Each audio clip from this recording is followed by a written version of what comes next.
मैंने 8 से 9 अपने नए बिजनेस शुरू किए, जिसमें से सारे के सारे ऑलमोस्ट फेलियर रहे हैं। जो एक सक्सेसफुल था वो लोग छीन के ले गए।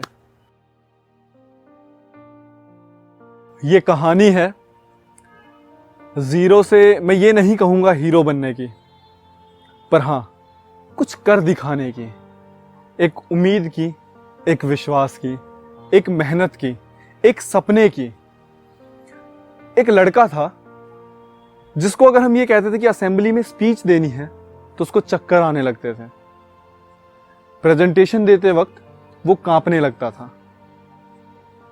फिर कैसे उसने कैमरे को फेस करना सीखा, 100, 150, 200, 250, 300 लोगों के आगे परफॉर्म करने में भी वो घबराया नहीं। कैसे खुद डिमोटिवेटेड होते हुए भी उसने मोटिवेशनल बातें बोलनी शुरू की। ये कहानी है उस लड़के की। तो शुरू करते हैं।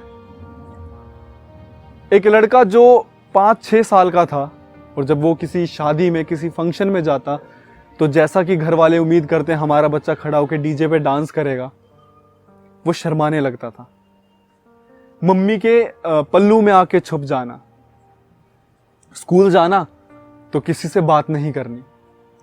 हाँ, सामने से आके लोग बात कर लेते थे क्योंकि उसकी मम्मी थोड़ा लंच अच्छा बनाती थी, तो इसी बहाने कि बच्चों को खाना अच्छा खाने को मिलेगा, आके सामने से बात कर लेते थे।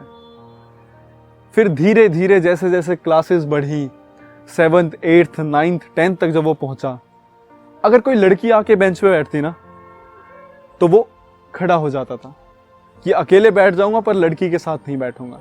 वो इतना शर्माता था, इतना शर्माता था। कई लोग इसको सोचते थे कि यार इसमें बड़ा एटीट्यूड है, अपने आप को पता नहीं क्या समझता है, पर कहीं ना कहीं ये उसकी झिझक थी, ये शर्म थी कि वो किसी के साथ बैठ नहीं पाता था, किसी से ज्यादा बोल नहीं पाता था। रिश्तेदार भी आते तो उसको सिर्फ 3 शब्द आते थे, हाँ जी, नमस्कार, हाँ जी, शुक्रिया। सिर्फ उसे इतना ही बोलना आता था। कई बार लोग सोचते कि बड़ा घमंडी है, किसी से बात नहीं करता, पता नहीं अपने आप को क्या समझता है, पता नहीं इसके माँ बाप ने सर पे इसको इतना क्यों चढ़ा रखा है। फिर हुआ यूं कि वो कॉलेज गया। आदतें लेकिन फिर भी नहीं बदली।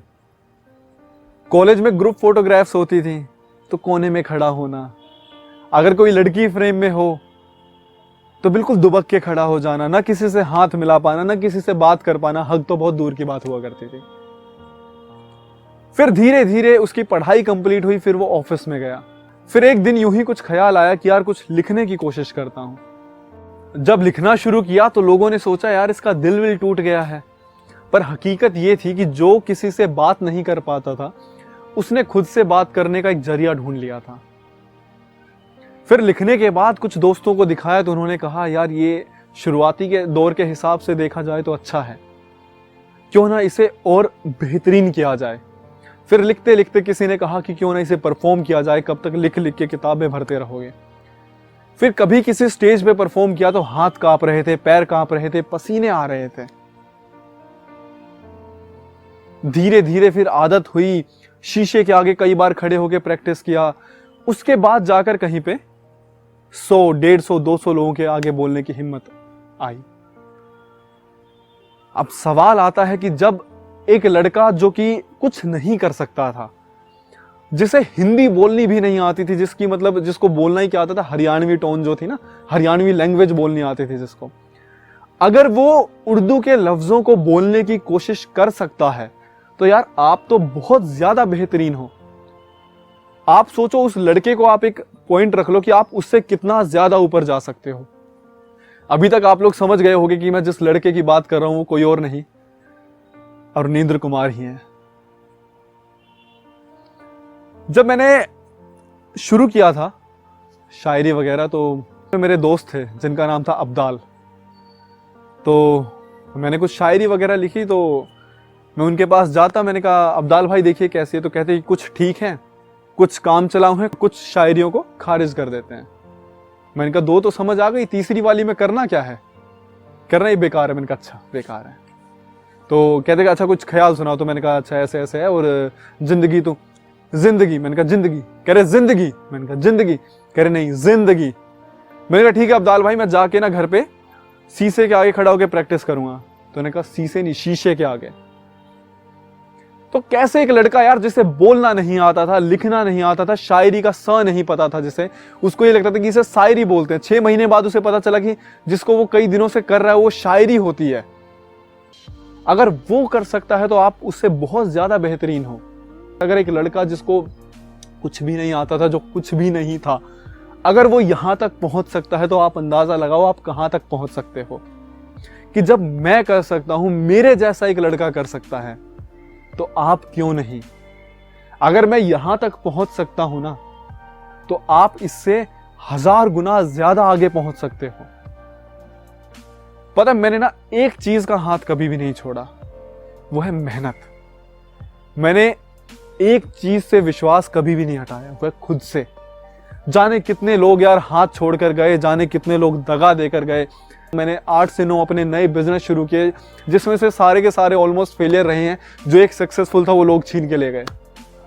एक बात अपनी जिंदगी में याद रखना, अगर मैं अरुणेंद्र कुमार प्रियदर्शी अगर यहां तक पहुंचने के सपने देख सकता हूं, ख्वाब देख सकता हूं, हिम्मत कर सकता हूं, तो यार आप मुझसे 1000 गुना बेहतर हो।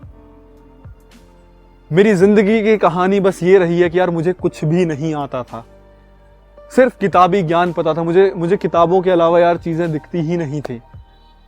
मुझे हिंदी नहीं आती थी, मुझे इंग्लिश नहीं आती थी। जब मैं कॉलेज में गया तो मुझे पता चला अच्छा हिंदी बोलनी भी जरूरी है, वरना लोग आपको गंवार कहेंगे। उसके बाद जब आखिरी में हम 3rd ईयर 4th ईयर में पहुंचे तो अच्छा यार इंग्लिश आनी बहुत जरूरी है। ऑफिसेज में मीटिंग वगैरह में बैठने के लिए इंग्लिश आनी जरूरी है। जब शायरी करनी शुरू करी तो तब पता चला कि यार उर्दू के कुछ अल्फाज हैं, या फिर जो वोकेबलरी है आपकी, या जो वर्ड्स की प्रोनाउंसिएशन है, वो आनी ज़रूरी है। आई नो कि बहुत सारे लोग हैं वो आपको डीमोटिवेट करेंगे। आप जब आगे बढ़ने की कोशिश करोगे आपको 4 कदम पीछे खींचेंगे, ये क्या कर रहा है, ये कैसे कर रहा है, ये क्यों कर रहा है। लेकिन एक बात याद रखना, जब आप आगे पहुंच जाओगे ना, तो वही लोग जो आपको पीछे खींचने की कोशिश कर रहे थे, वही आके आपको कहेंगे कि भाई तू अच्छा कर रहा है। एक आखिरी बात आप याद रखना, जो भी करना चाहते हो ना, दिल से करो। क्योंकि ये जो हमारा देश है ना, इसकी पॉपुलेशन जो है वो 140 करोड़ है। और जो इसकी पॉपुलेशन है ना, आप चाहे कुछ भी करोगे आपको ना ऑडियंस मिलेगी। अगर आप शायरी करोगे, हाँ सुनने वाले लोग कम है लेकिन मिलेंगे। अगर आपको कॉमेडी करनी पसंद है, सुनने वाले लोग बहुत ज्यादा। जो भी आपको काम पसंद है, चाहे वो सिंगिंग हो, डांसिंग हो, चाहे वो ड्राइंग क्यों ना हो, आप करो। हाँ, उस मुकाम तक पहुंचने में 3 साल, 4 साल, 5 साल लग सकते हैं, लेकिन आप पहुंचोगे जरूर।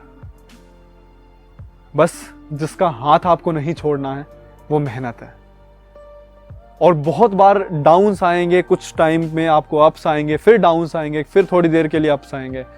पर एक चीज जो आपको हमेशा याद रखनी है, मुस्कुराना नहीं भूलना है। शुक्रिया।